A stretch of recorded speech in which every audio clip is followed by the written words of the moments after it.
Bonjour à toutes, j'espère que vous allez bien. Je vous retrouve aujourd'hui pour un tuto un peu improvisé qu'on va faire ensemble au fur et à mesure.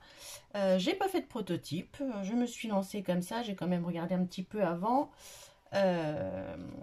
comment procéder. Mais donc, je vous explique. J'ai été à ma banque et j'ai récupéré ces petites enveloppes avec une partie transparente. C'est prévu pour les remises de chèques à la base. Et je me suis dit, tiens, pourquoi pas l'utiliser pour faire un mini-album. Tout simple, mais bon, c'est rapide et ça peut être sympa.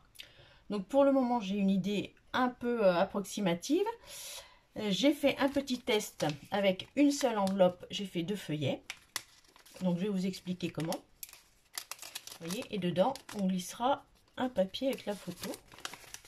Ou un petit scrap bidule éventuellement, ça peut le faire aussi. Derrière on collera un papier, ça c'est déjà dans mon esprit.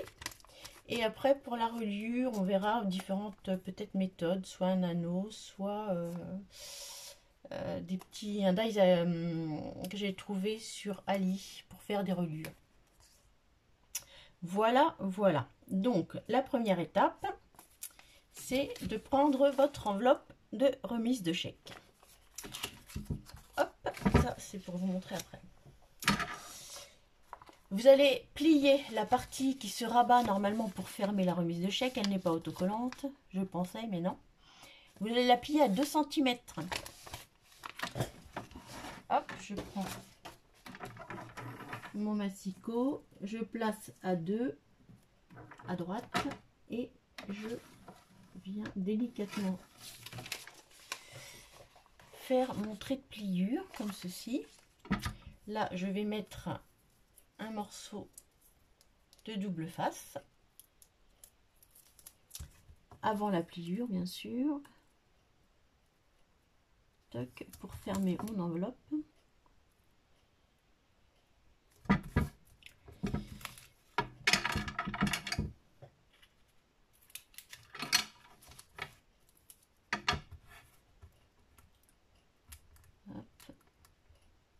Donc une fois le rabat de 2 cm fermé, on s'applique au mieux. Notre enveloppe est donc fermée, elle fait 18. C'est pourquoi je vais la couper au centre à 9 pour faire 2 morceaux de 9 cm.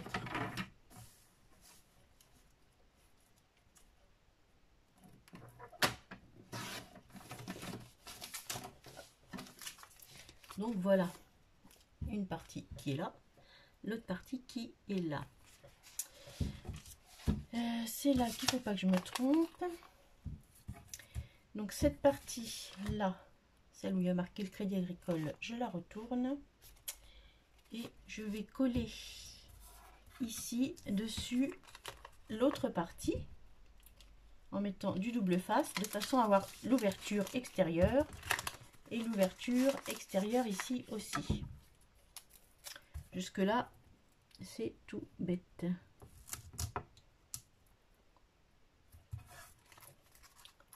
Hop.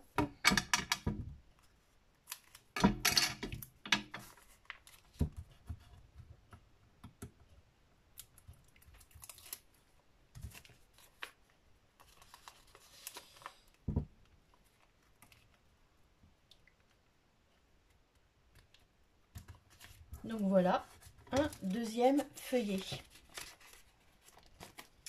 Donc là ça me fait avec 2 enveloppes, ça me fait 4 pochettes. Alors j'en ai récupéré un bon paquet, j'en ai 4, 1, 2, 3, 4, 5, 6, 7, 8. J'en avais 10, je ne sais pas si je vais utiliser les 10, ça je vous le dirai par la suite, je vais voir en fonction de l'épaisseur que ça donne. Donc à l'intérieur, on va, alors là j'ai pris un papier tout simple, qui mesurera à chaque fois 8,7 par 7,8. Et qu'on insérera, décoré ou pas, à l'intérieur de chaque feuillet. Alors je vais essayer de bien le positionner pour vous montrer ce que ça donne. Voilà, ça donnera quelque chose comme ça. Donc là, je vais faire plusieurs feuillets de cette manière et je vous retrouve après.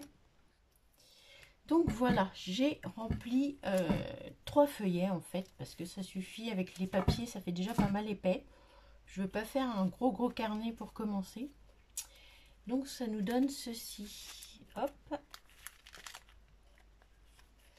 Donc pour les dimensions des feuilles décoratives dans les pochettes.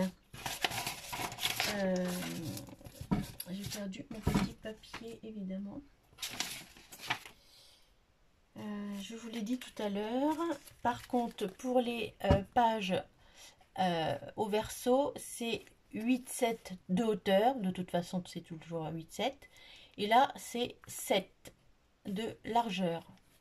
À peu près. Hein. Vous ajustez de toute façon en fonction. Donc voilà mes feuillets. Ce sont des fonds que j'ai utilisés, que j'avais fait à la gel presse, tout simplement. Donc pour les versos, là ça c'est un fond encre à alcool sur du papier photo.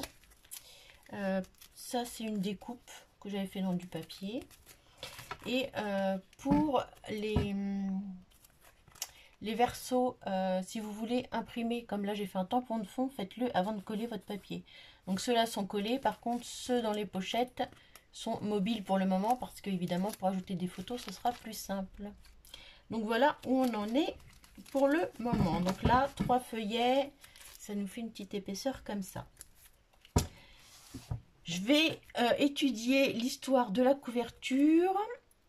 Et puis, je pense en fait faire une reliure avec un bout de ficelle, parce que je vais mettre là-dedans des photos de Frida Kahlo, dont je suis fan. Donc, j'ai pris des fonds très colorés. Ça, ce sont des petites photos que j'ai fait avec ma selfie qui vont aller nickel dedans. Là, sur les bandes blanches, après, par la suite, je rajouterai peut-être du masking tape. Enfin, pour la déco, on verra après. Là, j'étudie ma couverture et puis je vous retrouve tout de suite après. Donc, voilà, j'ai ébauché petite couverture. Donc, j'ai pris du carton d'emballage que j'avais reçu. Sur celui-ci, j'avais déjà commencé à enlever la première couche. Et sur celui-là, on va le faire ensemble. Donc, pour la couverture, j'ai pris 2 morceaux de carton de 11,5 de haut par 9,5 de large. Donc, ça viendra par-dessus comme ça. C'est un petit peu plus large que nos feuilles. Et ça donnera quelque chose comme ça. Je pense que ça devrait le faire. Alors, hop. Donc, bah, c'est simple. On décolle, hop, partiellement. Hop, la première couche, je vais peut-être l'enlever même complètement parce que les dessins ne me plaisent pas trop, ou alors je pourrais peindre ici, mais bon. Ouais, je vais peut-être peindre avec du gesso par la suite, on verra pour la déco, parce que sinon ça va être trop... Donc voilà, rien de compliqué. Là, je voudrais faire quand même 2 attaches, donc 2 trous. 2 trous. Alors moi j'ai les vieux outils. Au début du scrap, ce sont des petites choses comme ça. Je sais plus, c'est pas Toga qui faisait ça. Donc il y a... Non, c'est Fiskars, pardon, c'est marqué là. Il y a un embout pour percer. Il y avait 3 tailles différentes. Donc là, on va prendre le plus gros. Celle qu'on la crocodile, ben, c'est beaucoup mieux forcément. Et l'autre embout, c'est pour mettre les œillets normalement. Mais bon, moi je m'en sers pour percer. Donc ça, je le ferai hors caméra parce que par contre, ça fait un boucan d'enfer. Vous voyez, on prend, on pose et on tape. Donc là, je vais voir avec vous où je vais mettre mes petits trous. Donc, ça c'est la hauteur. On a dit 11,5. 11,5, 11,5. Et je dirais bien à 9. Donc ça fait 2 cm et demi, 2 cm et demi. Et ben ouais, moi je trouve que c'est pas trop mal. Donc 2 cm et demi du bas, un petit repère. 2 cm et demi du haut, un petit repère. Et pour l'espacement par rapport au centre, alors ça va s'étudier en fonction de mes pages. Faut pas que ça dépasse. Donc un demi centimètre, ce serait pas mal. Alors écoutez, on va essayer de le faire à 1,5 cm, ça me paraît... allez, plutôt... Je vais faire à 0,7 parce qu'à 1,5 c'est trop petit. Un trait, hop, à 0,7 et à 0,7.